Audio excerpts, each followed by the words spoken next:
어제 주일 예배의 은혜를 가슴에 품고 새롭게 맞이하는 이번 한 주도 주님의 말씀과 사랑 안에서 살아가시기를 간절히 소망합니다.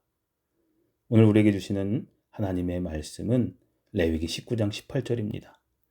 원수를 갚지 말며 동포를 원망하지 말며 내 이웃 사랑하기를 내 자신과 같이 사랑하라. 나는 여호와이니라. 아멘. 이 말씀은 성경 전체를 관통하는 하나님의 위대한 사랑의 계명을 우리에게 가르쳐주고 있습니다.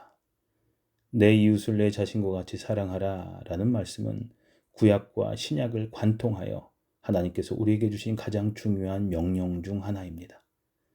예수님께서도 이 말씀을 하나님 사랑과 함께 율법의 가장 큰 계명으로 강조하셨습니다. 우리가 살아가는 이 시대는 사랑이 점점 식어져가는 시대입니다. 이웃을 향한 사랑은 고사하고 가족과 친구 간에도 진정한 사랑과 배려를 찾기가 점점 어려워지고 있습니다. 이기적인 문화 속에서 자기 자신의 유익만을 추구하며 살아가는 것이 당연시되는 세상입니다.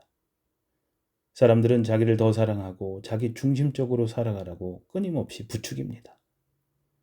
이러한 시대를 살아가는 우리에게 하나님께서 주시는 말씀은 전혀 다른 삶의 방식을 제시합니다. 하나님은 우리가 우리 자신만 사랑하지 말며 다른 사람을 우리 자신과 같이 사랑하라고 말씀하십니다. 이 말씀이 우리에게 깊이 다가오는 이유는 하나님께서 이 명령을 단순한 권고로 주신 것이 아니라 나는 여호와이니라 라는 말씀으로 강력하게 뒷받침하시기 때문입니다. 이것은 우리에게 사랑의 동기와 근거가 바로 하나님 자신임을 보여줍니다. 하나님은 우리를 향한 하나님의 놀라운 사랑을 먼저 보여주셨습니다.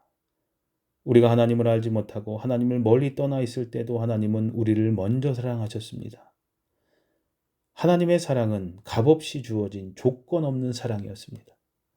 우리가 이 사랑을 받을 자격이 있어서 받은 것이 아니라 하나님께서 우리를 너무나도 사랑하셔서 주신 것입니다. 이 하나님의 사랑이 우리 마음에 가득할 때 비로소 우리는 이웃을 내 자신과 같이 사랑할 수 있는 힘을 얻게 됩니다. 우리가 사랑을 베풀 수 있는 것은 우리가 먼저 하나님의 사랑을 값없이 받았기 때문입니다. 그렇다면 이웃을 내 자신과 같이 사랑한다라는 것은 구체적으로 무엇을 의미할까요? 첫째로, 그것은 다른 사람의 필요를 내 필요와 같이 느끼는 것입니다. 이웃을 사랑한다라는 것은 그 사람의 아픔이 나의 아픔이 되고 그의 기쁨이 나의 기쁨이 되는 겁니다. 그것은 다른 사람의 입장을 이해하고 공감하고 그의 필요를 채워주기 위해 실제로 행동하는 겁니다. 둘째로 이웃을 사랑한다는 것은 용서와 화해를 실천하는 겁니다. 오늘 본문은 원수를 갚지 말고 동포를 원망하지 말라고 말씀합니다.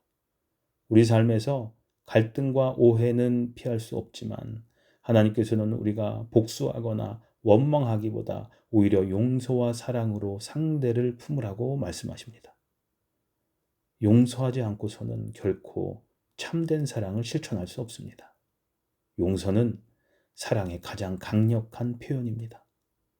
셋째로 이웃을 사랑한다라는 것은 조건 없이 섬기는 겁니다. 이웃을 사랑할 때 우리는 대가를 바라지 말고 조건 없이 주어야 합니다.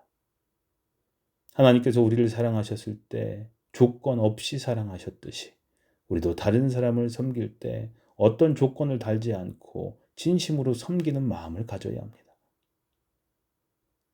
사랑하는 성도님들, 이웃을 사랑한다는 것 쉽지 않습니다. 때로는 이웃이 우리를 실망시키고 상처를 줄 수도 있습니다. 그런 상황 속에서 사랑한다는 것은 우리의 힘만으로는 어렵습니다. 그래서 우리에게 하나님의 사랑이 더욱 필요합니다. 하나님께서 우리를 먼저 사랑하셨다는 것을 깊이 묵상하십시오. 예수님께서 우리를 위해 십자가에서 목숨을 버리시기까지 하신 그 사랑을 기억하십시오. 그 사랑이 우리의 마음을 가득 채울 때 우리는 자연스럽게 이웃에게 사랑을 흘려보낼 수 있습니다. 이번 한 주를 살아가면서 내 주변에 있는 이웃, 가족, 친구, 동료들에게 작은 사랑의 행동을 실천해 보면 어떠실까요? 친절한 한마디의 말, 따뜻한 관심, 격려의 눈빛, 작은 도움의 손길이 누군가에게는 예수님의 사랑을 전달하는 놀라운 통로가 될 수 있습니다. 오늘 하루 우리의 삶이 하나님의 사랑의 통로가 되기를 기도합니다. 우리의 작은 사랑의 실천을 통해 하나님의 사랑이 세상에 더욱 확장되기를 소망합니다. 기도하시겠습니다. 사랑의 하나님, 저희를 먼저 사랑해 주시고 그 사랑을 보여주심에 감사드립니다. 이제 저희가 받은 그 크신 사랑으로 이웃을 내 몸과 같이 사랑할 수 있도록 성령님으로 말미암아 저희를 도와주시옵소서. 저희의 마음에 하나님의 사랑을 더 부어주셔서 저희의 삶이 사랑으로 충만한 삶이 되게 해 주시옵소서. 예수님의 이름으로 기도합니다. 아멘. 오늘 하루 이웃을 내 몸과 같이 사랑하는 삶을 실천하게 하옵소서 하는 기도를 잠시 더 하는 시간 갖도록 하겠습니다.